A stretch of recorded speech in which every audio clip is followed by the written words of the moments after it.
that's where I got kind of started with real estate too. Is I got into Gator in like 2023, and then I ended up joining like Sub 2 in 2024. Um, so I'm in both right now. Mostly doing like fix and flips and credit sponsoring, and experience sponsoring. And I know that's kind of what we want to talk about tonight. Um, so to rehash, so I want to make sure I understand your specific situation. You're looking at being a credit sponsor for a borrower who's trying to get a hard money loan, but is it his credit score or his experience that's messing him up, or both? A little bit of both. So he's got a 650 credit score, and he's done 4 deals, but he's only on the HUD for one. I guess the people that he had partnered with on the first 3 deals did not put him on the HUD. He is a real estate agent, um, and so he kind of goes out and finds the deals. Has been looking for a fix and flipper or has been looking for a private money lender and hard money lender, and so he was looking for a partner in the deal to basically go 50-50 with. And we found him about 2 weeks ago. We've been working on, well, I say 2 weeks ago, it's actually 3 weeks ago now. Um, so we've been working on trying to get everything set up with him. Um, our hard money lender finally came back to us and said, "Hey, we'll sponsor 50% of the loan." And I think that was before the hard money lender realized that it was in Florida, and so now he's basically said, "I won't do anything in Florida anyway." So our hard money lender fell out for that one. Mm-hmm. Uh, it looks like we're gonna have him go ahead and wholesale that one because he said he could wholesale that one. He'll wholesale that deal, and then we'll probably end up doing a couple more deals with him, where I am his credit sponsor. Um, but I kind of wanted to know what I need to do for that credit sponsorship in order to um, protect myself from anything because I live in Oklahoma. I'm not near Florida. So it's not something that is like, oh, hey, I can just be around the corner and pop in and make sure that everything's going the way it's supposed to be. Um, we've already gotten him to agree to a deed in lieu. He already understands that I will basically have to be on the note and that I will be the one that is in control of everything um, on those deals until we get him to where he's vetted through our hard money lender. Um, but it's one of those things that I'm not super familiar with that process. I only have um, so much experience. I've been in the community since October of 23. Had some family issues, and so I had to kind of take a break for a little while and hadn't been able to do anything. And so I'm just hopping back in now over the last 2 months and trying to get my first deal. Um, and so the deal that we currently have, if I could make it work, if I had a hard money lender that would be willing to lend on it, like today, because inspection period is coming to a close this week. If I had somebody that I knew would lend to us, right away, then I would basically go in there and get him set up with them, do the credit sponsorship with him. Of course, I don't have any other deals on mine, but I have the credit score that I can bring into it.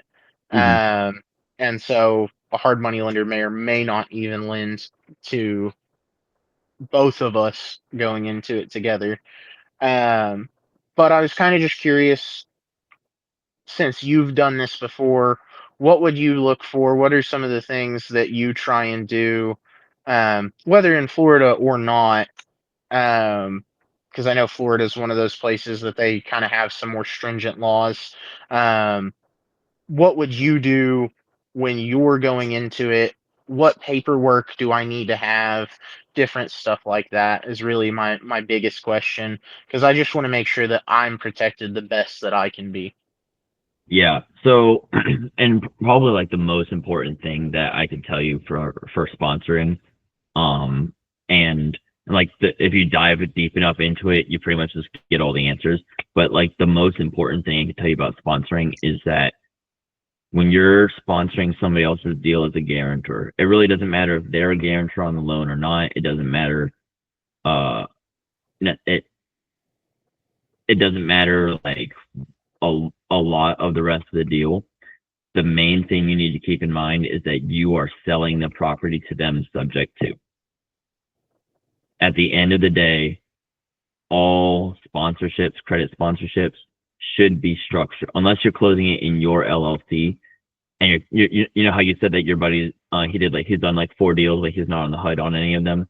Most likely this is what that was. If I'm guessing correctly, he did a JV with somebody and wasn't on the HUD. They closed in somebody else's LLC.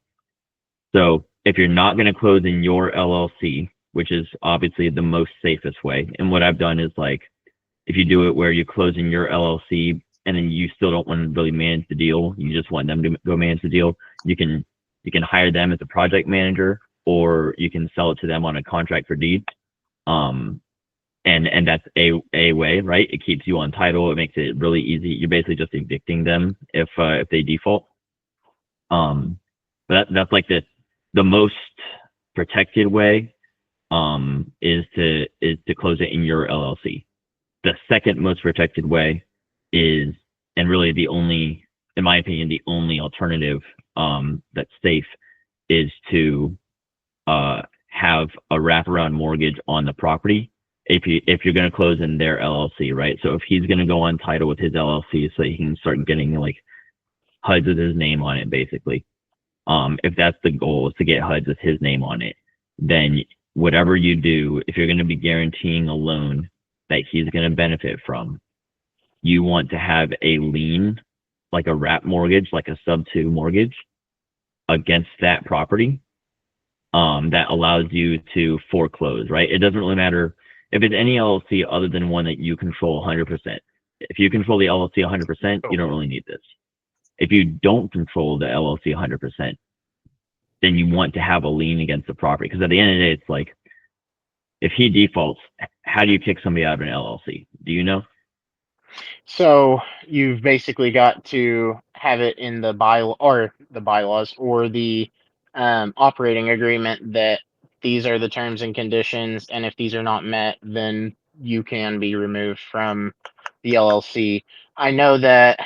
Maybe. And that's the thing, is that, like, I mean, at the end of the day, it's like, if he says, well, I don't agree that I'm in default of this agreement, now then you end up in court and you still don't control the property or the LLC. Right. And that's why for me, it's like, even if we're closing in a joint LLC, that's all cool. Like, yeah, maybe I want a joint LLC so that I can at least have some guidance over the deal or whatever. But at the end of the day, what you really want is the ability to, like the ability to say, okay, I don't know how to kick you out of the LLC. I might have to sue you to kick you out of the LLC. It could be like a weird equity pledge thing, but I don't really know how that works either. Weird power of attorney thing. I don't know how that works. But you know what I do know how to do?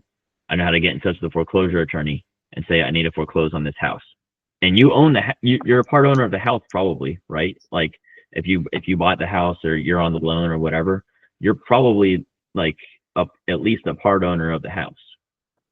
And so when you go to foreclose, it should be a lot easier, probably, and even either it's going to be a lot easier or it's going to be the same amount of difficult, but it's all going to be easier than suing to kick somebody out of an LLC.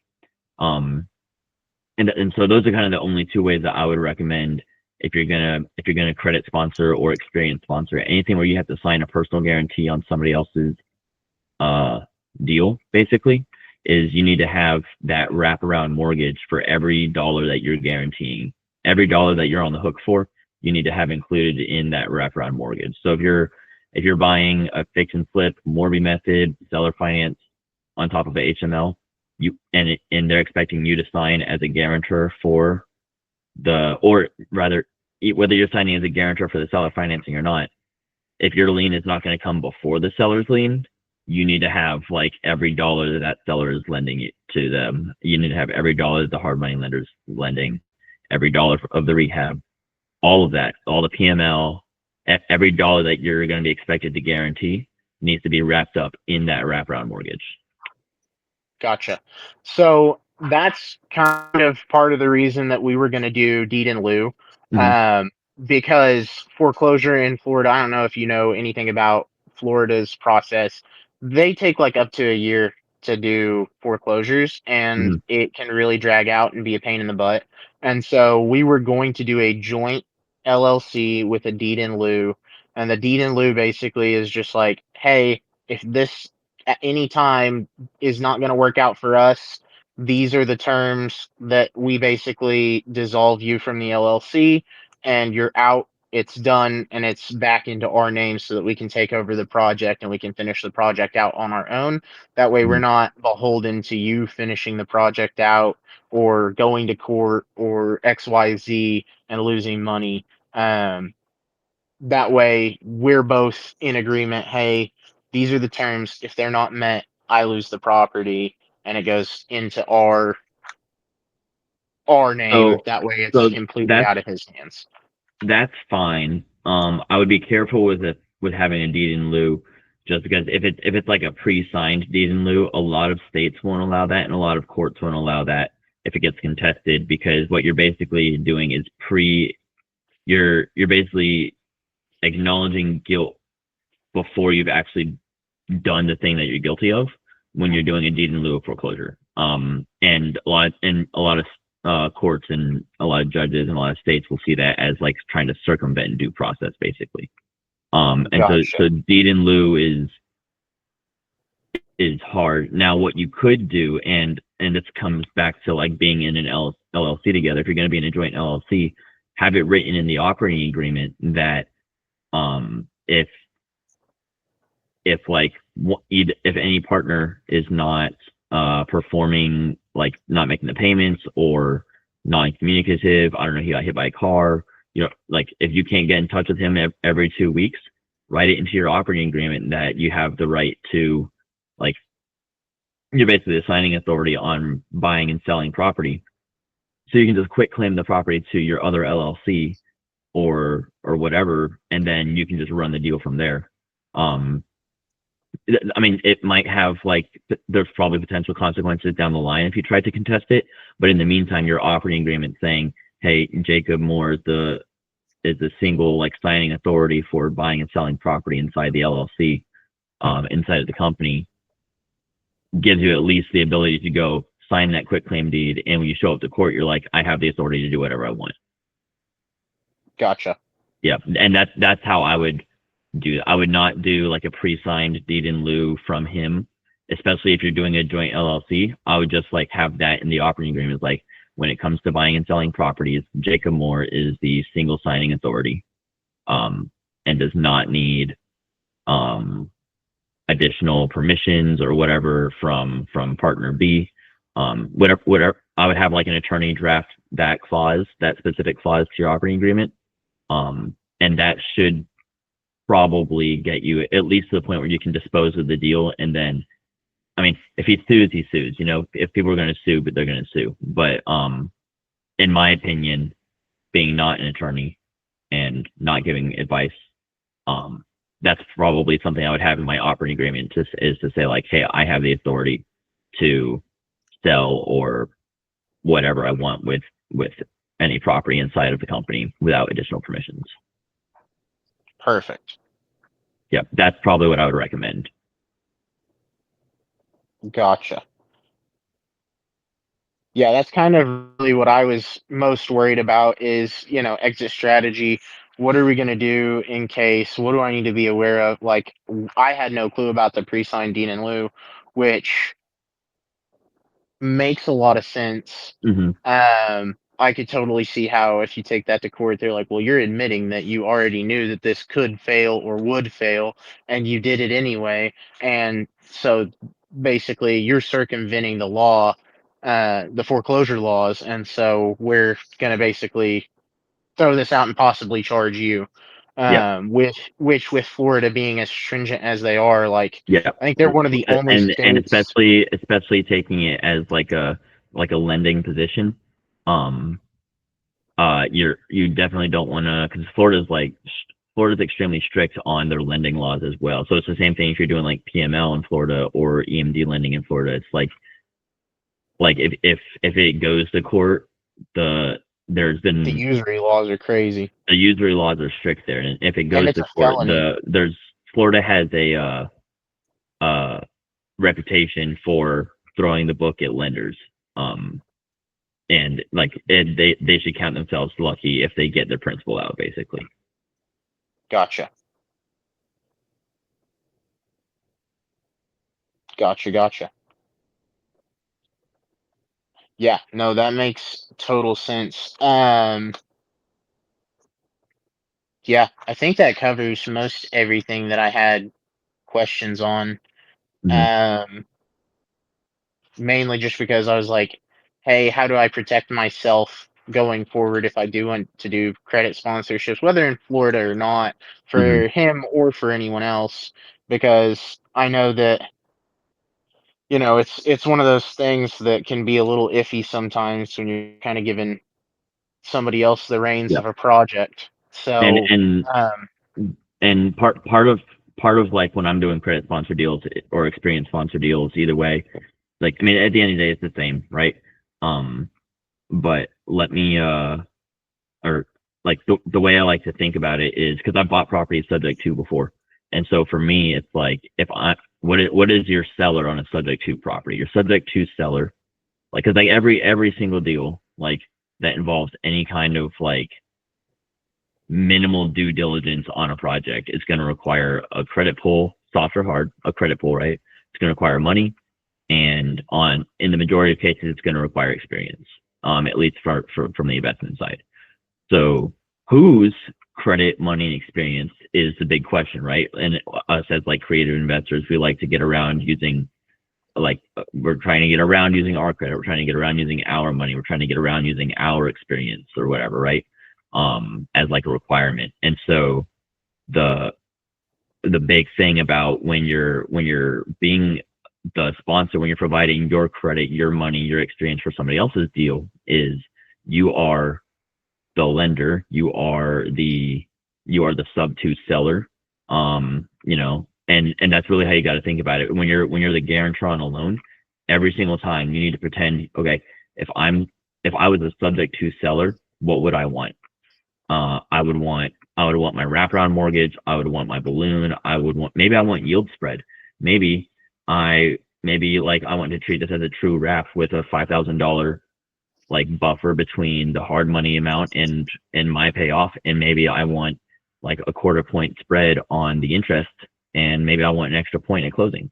Because really at the end of the day, it's like when people sell on wraps, like they're wrapping the original loan and maybe they're wrapping the sub two loan and then they're adding more on top of it. There's no reason you can't do that as well as a way to make more money as a credit sponsor too.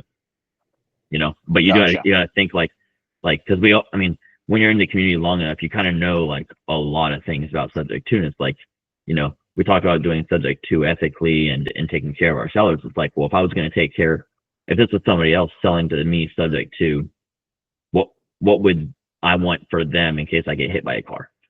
Because at the end of the day, it's never about like, well, what if I don't make payments? It's not about what if I don't make payments. It's what if I get hit by a car? And like even when I'm pitching sub two to sellers, like I pitch it that way because like I don't want to put it in their heads like, oh, Jack's not going to make payments, and Jack's always going to make payments. But what if Jack gets hit by a car and you can't reach me and I can't reach the lender and my wife doesn't know the login password because she's not involved in the business, like all kinds of things, right? If Jack gets hit by a car, Mr. Seller, this is what you do, and this is what the documents that you'll have at closing will allow you to do. I literally had this conversation with a subject to seller like a month ago, and I'm going to probably close on his house in like a week and a half. Um, and literally it was like, Captain Jack, he's not going to miss a payment, but if I get hit by a car, Captain Jack doesn't have a say. And so like that closing, you're going to have, we're in Georgia, we have security deeds. So at closing, you're going to have security deed. It's going to exactly mirror your original loan amount. It's going to allow you, if you don't hear back from me, or if a payment gets missed, you're going to get notified, and it's like, hey, what's going on? It's like, if you can't get in touch with me, assume I got hit by a car. What do? This is what you do. So I literally laid it out. It's like, if I ever miss payments, like you just start foreclosing. Because you don't know. Yeah, if I got hit by a car, it's like it's nobody's fault. It just happens. And that's how I pitch it to my sub two sellers. But you got to think of it the same way. If your partner gets hit by a car, what do you do if you're a sponsor on the loan? Gotcha. Yeah, no, that makes complete sense. That makes total sense. So, um, no, no, I hadn't thought about it that way, mainly because I'm not as familiar with Sub 2, Mhm. seeing as I'm not in both groups. Right. So it's, I don't have the training that Sub 2 gets. Right. But that But I makes a mean, so, lot of and sense. I think one of the great things that Pace has done is he's put like everybody in the groups together. So it's like if you spend enough time in the comment section, you kind of learn enough about Sub two that it's like you get a TC to handle the paperwork for you, but you kind of understand what's going on, you know. And that's what's great, and that's why Sub two as a concept is so valuable for somebody interested in doing like credit sponsorship or experience sponsoring, basically co-signing, right? Because it's like, well, I understand what's going on in a Sub two transaction, and if I was going to ethically do a Sub two deal, this is what I would have to do to be a good person. And this is what I'm going to require of somebody that wants me to guarantee their loan because I have the context to protect myself. A lot of Sub two sellers don't necessarily have the context to protect themselves, which is kind of like a separate issue to the whole thing. Because if they did, they probably wouldn't have bought the house that they need protecting from anyways. And that's just how I mean, I'm in the same boat on one of my houses. I probably shouldn't have bought it because I didn't know anything. And now I do. And it's like, oh, well.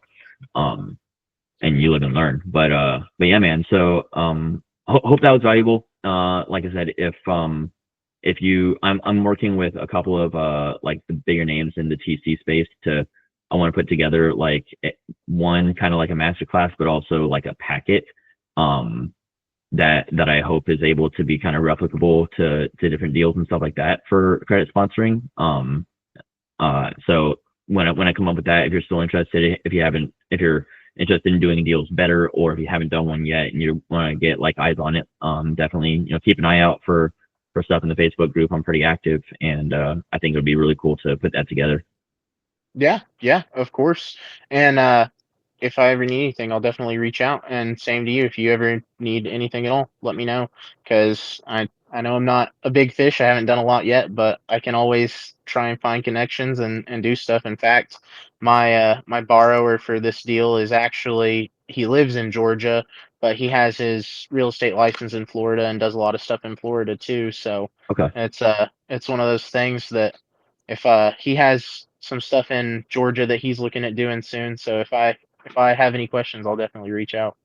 Okay. Yeah. Awesome. I'm in my buy box. It's like North Carolina and down to Florida, kind of down to like Kissimmee, Florida. Is probably as far south as I would probably go. And that also happens to be like my weekend trip driving box. It's like how far will I drive from home for a weekend? It's about 6 hours. So which is great because being in Augusta, I can get to like pretty much anywhere in 4 hours, which is awesome. So but yeah, man, if you need anything, let me know. If you have a buy box, send it to me. I'll do the same, and we'll just keep an eye out and see how we can do business together. Perfect. Thank you so much for providing the value to the community that you do. No, that makes me feel good. No, appreciate it. Stay safe out there. We see a lot of people get burned on things, and that's really it's just all I'm out here trying to not have happen.